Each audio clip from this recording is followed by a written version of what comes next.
today to be joined by Naomi, who is my singing teacher. So thrilled to have you here. Do you want to just introduce yourself and tell everyone who you are and what you do? Sure. Okay. Yeah, I'm Naomi. I trained in musical theatre. That's my background, and I trained professionally in Guildford. I decided I didn't want to kind of work on the West End and things like that. I wanted to settle down and have a family, so that's exactly what I did. And in the meantime, I've used my training and skills and things to teach, and I've developed a real passion in the last 2 or 3 years particularly to teach singing. That's where I've landed now, which is really fun. Yeah, and you're based in my hometown of Faversham, where you've settled, and you now have your little family. Yeah, so I have a 2-year-old called Rupert, and he's super fun. Yeah, we've been really blessed with the childminder that we have, and he's there today, and she's brilliant. But yeah, he's awesome. He's so much fun, and he's singing already and in tune, which is just so cool. Love it. Yes, and your other half is also musically inclined as well. He is. That's how we met. We met doing musical theatre in an amateur setting 10 years ago. Well, no, we met before. We were both at school together, kind of, but we got together 10 years ago this month. No, it's July next month. Yeah, doing musical theatre, doing Footloose in Canterbury. So that's super fun. But he's now he's using his voice professionally now as well. He's a secondary school teacher, but he's an audiobook narrator as well. Fantastic. So and so I wanted to bring you on and talk to you because you've very much been part of my story over the last year, more than a year now. Yeah. So rather than me telling that story though, can you tell us how why we met, why we're still talking now, what we're doing? I guess so. I mean, I don't actually remember how you found me. It's the magic of Facebook. Yes, absolutely. It was. Yeah, it was like that, wasn't it?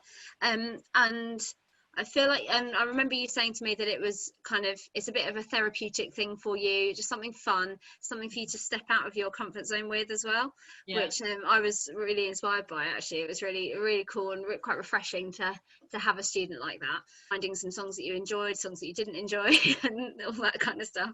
And you tried to get me to do musical theatre. I did. That lesson. That lesson. Not really pleased, Naomi. Yeah, I like to try and get everyone to try it at least once. We kind of had a bit of a joint vision thing, didn't we, where you were sort of saying about the song and the project that you wanted to do with music and the community, and bringing that message of love and joy and everything into the world. And I, in the same time period, wanted to put on a concert with my singing students. Yeah. So we sort of, the kind of ideas that we had gelled, didn't they? And we got that concert happening, and then we made the finale, this lovely big song, which is Lionel Richie's Love Oh Love, which just, when you brought that to me, and the words, they're just so poignant, aren't they? And the message is so, it's so on point. Forever and always, but really at the moment as well, particularly. Yeah. So yeah, poor Rebecca. That concert, I have many adult students. That concert, only Rebecca and one other person could be there, adult wise. The guy that I was telling this morning about when we last did it, when I performed, and I said, everyone else is kind of children. And he said, are you like Elf? Are you like Will Ferrell in the film Elf? And I then just had this mental image of me as Will Ferrell in an elf's hat with all the little people. That was basically you in November, wasn't it? From my side, I guess, it was that so the work that I do, the coaching that I do, one of the things that we talk about is getting playful and going on dates with yourself and doing something that you really love. And so I'd been driving in one of my clients I was driving to, which I don't often do. I normally go by train, and of course I had the radio on and I was singing along, and I was having a little bit of heartbreak at the time. So, sometimes it was the sad songs and sometimes it was the happy songs. And I just suddenly thought, God, I really enjoy doing this. Even when it's the sad stuff, it's therapeutic. And when it's the fun, joyful stuff, it's uplifting. And I just thought, right, why don't I try that then? So sort of went on Facebook and said, look, I need a singing teacher, and had lots of recommendations, and ended up at your door. And like you said, there was several reasons. One is I do like to push myself out of my comfort zone. So singing for me was way out of my comfort zone. I don't think I've sung publicly since I was probably about 9. Yeah, so putting you in front of an audience in November was a bit like, ooh. Yeah.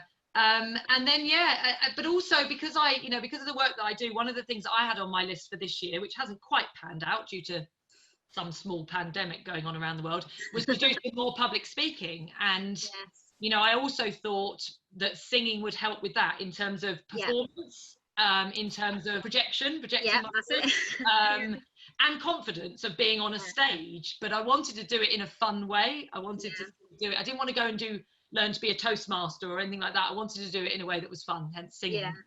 And then in the same car, on the same journey, I then had that vision about Love Oh Love. And I remember being in the car and just singing it with people around me, with children, because he does it with children. And it was a really, really clear vision. And I think I shared it with you the next time we met and just said, look, this is what I think. Not knowing, I mean, at that stage, we didn't know that we were going to do that performance, as you say. All things came together. And then even more excitedly after we'd done that, so we did that in November, and then obviously the world has changed again this year with everything that's going on, is then you put together some really great community choir stuff in Faversham and did some songs on Zoom, and we're running all your singing lessons on Zoom. So we've been having our singing lessons on Zoom, even though we only live a short way away from each other. And then, I saw one that you'd put out of this beauty, all the community coming together and all singing, and it was just amazing. And suddenly my vision was like bang back in my head of it on a screen, all of us. So absolutely. And you've been working on that today for me. Literally, yeah. So I started it a while ago, and then it went on pause. But whilst we collected lots of videos, and this morning I spent a good couple of hours on it before we started chatting today. And it's slowly coming together, kind of trying to tell the story that we've just told basically as well on screen, which is interesting. We didn't have loads of footage from back in the autumn, so it's kind of trying to tell the story with just little bits, and then as the video kind of gradually progresses, it becomes more about there's a bit about the concert in the middle, and then sort of more about everyone who's come together in this time, in like lockdown time, as well towards the end. So and it just being one big happy mush of sound. Lovely, actually, because we've got some of the children that sang with me when we did the concert, but also the vision for that came from a leadership program that I was on while we were working together as well, which one of the things that we do in there is to come up with a project that's sort of community led, outside of our normal work, and that was where my vision sort of came from. And a couple of the women from my coaching community have contributed videos as well, so they're part of it now, which is just I mean that's really lovely. Cool. And interestingly, one of the ladies on there, a bit like you, when I first shared with her the song that I was doing for this, she just said it was so poignant for her. She said it just really brought home to her that idea of the needing to be more love in the world, and we didn't at that stage know what was coming this year, and how even more important it was. So aside from teaching me, obviously you do teach other people, other adults, and children, and so how thinking about the idea of lessons in love, life and business, and how they all work together, what lessons have you learned, or what lessons have you would you like to share of how you've managed to bring all those things together in your life? I remember when I was younger, performing was my hobby, and it was a bit of it was kind of a lot of my identity. I mean, I'm also a Christian, and so that is my major identity, I suppose, but the performing side of things was a big deal in my life. Everybody knew that I did it, and then I went away and trained, and my hobby suddenly became my profession. And there was a little moment of kind of conflict. I kind of was sort of had to take a little moment of going, is this okay to do for the rest of my life, or whatever, but that'd be the only thing I do. And so actually I've kind of weaved in and out of keeping performing. I've always kept performing stuff in my life, and I've got to a point now where I've done a few other jobs as well. I worked for a church for a bit, plus teaching on the side, and it was that kind of thing. But now I've kind of got to a point where I've gone, actually no, this is the thing I'm really passionate about. This is the thing I want to do continue professional development on. This is the thing that I enjoy the most in my day. Obviously I love my son and playing with him and everything, but kind of just, it's that mum guilt thing, isn't it? I've got to go and work, but it never feels like work. I sort of have to say to Rupert, if he's here with Toby over the last sort of 4 months or whatever, whilst we've been in this lockdown situation, kind of he's been playing here, and I go, right, Mummy's got to go and do some work now. I go into the other room and I basically get to chat and sing with people, and it's just really cool. It's really fun. And I think I'm relatively extrovert. I'm not completely extrovert, I don't think, but I'm relatively extrovert. So speaking to people kind of it gives me energy. And actually, one thing that I've also been thinking about lately is the things that we do or are kind of exposed to as children, as young adults, maybe as young people. They're the things that, for me anyway, have been taken into my adult life, and I'm now using to make money, to run my own business. And I'm really grateful actually to my parents for allowing me to have all the experiences I had, all the training I had, and how much I don't even know how much they paid for my dance lessons and singing lessons and all of that stuff. It's suddenly hit home. I suppose it's maybe becoming a parent as well, and thinking, oh, actually I'm going to be investing in Rupert and giving him lessons in whatever he wants to have lessons in eventually. But thinking about, when you are a parent, investing in your child in that way, in their mental health, in their physical health, and whatever at the time that's what you think you're investing in. For me, my parents actually invested in my future and my business later. So that's been a really cool kind of revelation over the last while that I've thought that. Which is beautiful, because it one, those lessons that you're going to pass on to your son and encourage him, now that you're kind of aware that whatever he chooses that he loves to do as a child may well be his future, so nurture it and encourage it. It's funny that you had that moment of conflict where you're like, well, hang on, this is what I love doing, can this be what I do? What I love doing is a lot of the coaching that I do, and a lot of the coaching that I've done myself, is around what makes us weird as a child, right? My hero, James Victory, talks about this a lot. He's like, look, we do it in our Evolve program I work with my coach friend Nikki, is we go back to, what did you love as a child? What made you weird as a child? What made you happy as a child? And that is often what will shape people's future. The problem is we're taught that it's not. We're taught that that's not what our future will be. We're put through an education system that's like, it's great that you love to sing and dance, but what are you going to do with your life? And I had exactly this. Like, careers advice couldn't tell me anything about future for training in the performing arts, because they're not trained to do that, are they? It felt like at the time when I had my careers advice interview anyway, that everyone was being sent into some sort of academia, and I just knew that wasn't really where I was headed.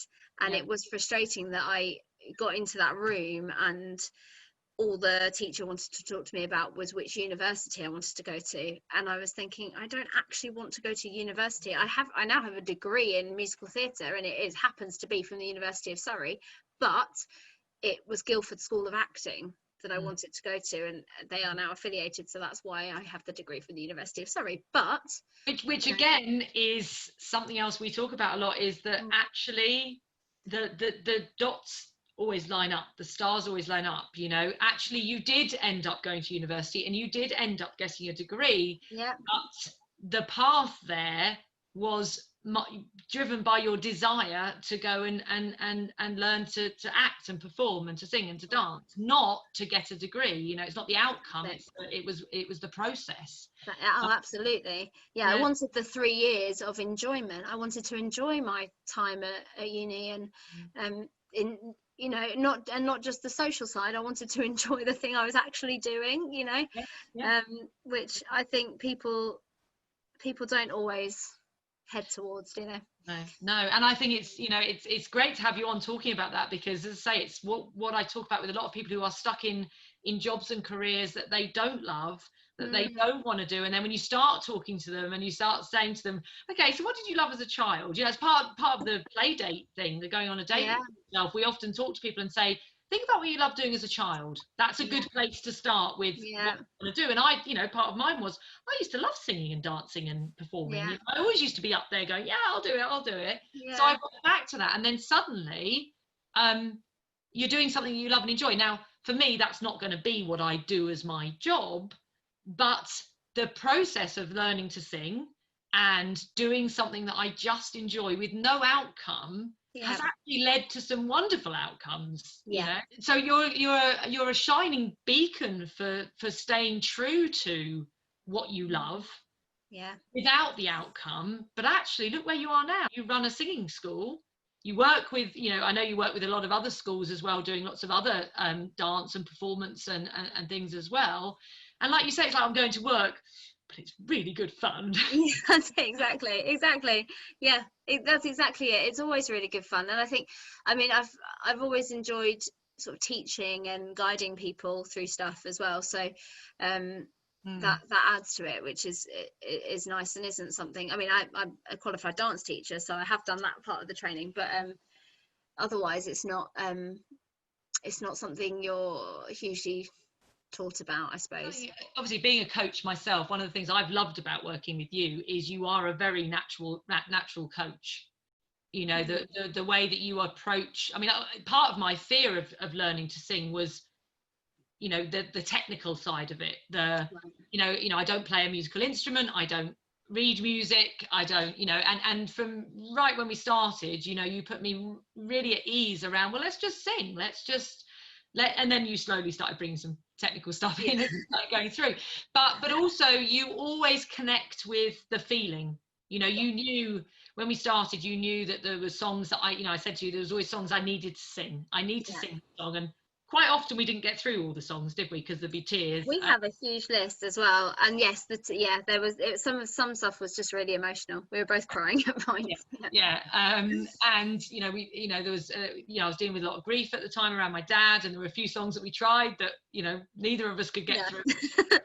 But you have a very natural coaching style, but that really that taps into that you said about what did I love as a child, what did I enjoy doing. You bring out that in, well, certainly for me, and I've seen it with the children that you work with as well, that what does it feel like, which is so attuned with what I do in my coaching, that I think that's why obviously we gel so well. Because even today we were practicing, we got a soiree on Sunday, yes, and we were practicing our songs before we started talking today, and you always say to me, okay, so what's in it for you, what are you feeling, what can you tap into here that these words mean, that this song means to you? I think absolutely. I think for me it's kind of getting the best out of my students in the sense of performance, so that comes from my acting training and kind of thinking about that, but also just in terms of my teaching as well, I'm just really passionate about making it enjoyable for the person that's in front of me. Like in terms of a business perspective, I know that I'm not going to have people come back to me if they're not enjoying what's happening. And I think I've had it where I've been with singing teachers, and I've heard other people say about other singing teachers that they've had that in the past, that teacher very much had their own agenda, and they had a pathway to a goal, and that was the only pathway you were allowed to take. And I teach so many different kinds of people. I've got teenagers who want to go to drama school, who I'm trying to coach to a level where they'll be ready to audition. I've got children who are still in primary school, who it's been something that has boosted their self-confidence, and their parents kind of forced them to do it at the start, but now they quite like it. And then I've got adults who are literally just doing it for fun and for an hour of me time, and everything in between. And it's really important to me to approach each individual lesson with the individuality of the student, Which I think also is why I love my job, because I'm not doing the same lesson 5 times in a day. Yeah, and you never knew what song I might turn up with. Yes, amongst everything else. Yeah, so what are we singing today, Rebecca? Well, I've been singing this thing in the car on the way to Wales, and I'm going to sing it today. Great. And it's been an eclectic mix, haven't there? We've had Adele in there, we've had Dean Lewis, Tina Turner, ABBA, James Blunt, Freya Ridings. Oh yeah, Pink. Pink. You realise that halfway through singing Pink's Hustle, there's a lot of swearing in it, and we're in your parents' house for those lessons. Got home and I was like, ooh, that maybe wasn't the right song to choose. What you say there about, really coaching the individual, again, it's coaching in whatever means it is, and that's one of the things that I love about my job, and partly why I don't have lots of rigid programs that I run, is that I really serve the individual. The individual is, kind of knows what they want and need, and that will change as we go. Like you say, you challenged me to do stuff that I wouldn't have turned up at your door and said, look, I want to sing this. Yeah. But we got there because you just kept sort of saying, well, how about we try this? And what I really loved, was when you did do the musical theatre piece with me, and I did it for a week, and then the next week I came back and I went, look, I really, really don't want to do that. Stretch me, and you want me to try something out of my comfort zone, but we need to find something else, because that I didn't enjoy it. Yeah. And you went, great, let's try something else then. How about this really high song over here that we could try? I think it was an ABBA one you found for me, which was like Up in the Sky.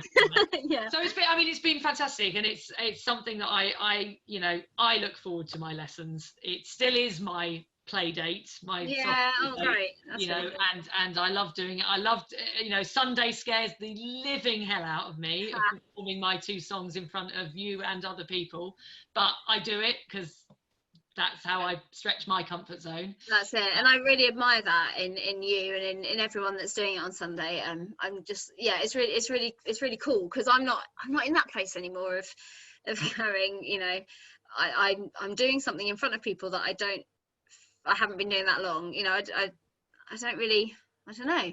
I guess there's not really anything. If I was to stand up and juggle in front of people, I think I'd feel how you're feeling. Yeah. It wouldn't work on my part, but it's going to work for you on Sunday, and it's going to be great. And I think the one thing about Sunday, actually, though, in all seriousness, is that it's a work in progress thing, and pretty much everyone that is performing is doing it for fun. And I think, to be honest, it's going to be a couple of family members watching beyond you guys, so it's going to be not a big deal. Unlike when we did the live performance and you said there might be a few people there, and I walked in and there was a lot of people there that day. Yeah, we filled that room. So much of the things, that the work that I do in what I do in my coaching and in my in business that I do now is how supportive everyone is. The group there were so lovely, so supportive. As I stood up and went to sing, there was so many smiling faces, giving me encouragement, and all the children, But I think also there was a lot of people in the audience sort of going, "Oh, I wouldn't do that. What are you doing? What are you doing?" One of the dads came up to me afterwards, who I don't know, but one of the dads of the other children. And I think, I was chatting with someone, and he said, "I'm really sorry to interrupt, but before I go, I just wanted to say, I just think that was brilliant that you got up there and did that." Oh, that's so lovely. I just thought, you coach, and you coach at singing and dancing and that to inspire other people. I like to think that's what I do with the coaching that I do. And that brings me, and I know it does you, so much joy when you see someone else going, "Oh, well, I could do that then," or "I'm going to try that." And that for me is what gives me so much pleasure in the work that I do. Oh no, absolutely. We'll finish up now, but just any lasting, sort of or parting shot from you around this idea of how do we make our life, love, and business all work together in harmony?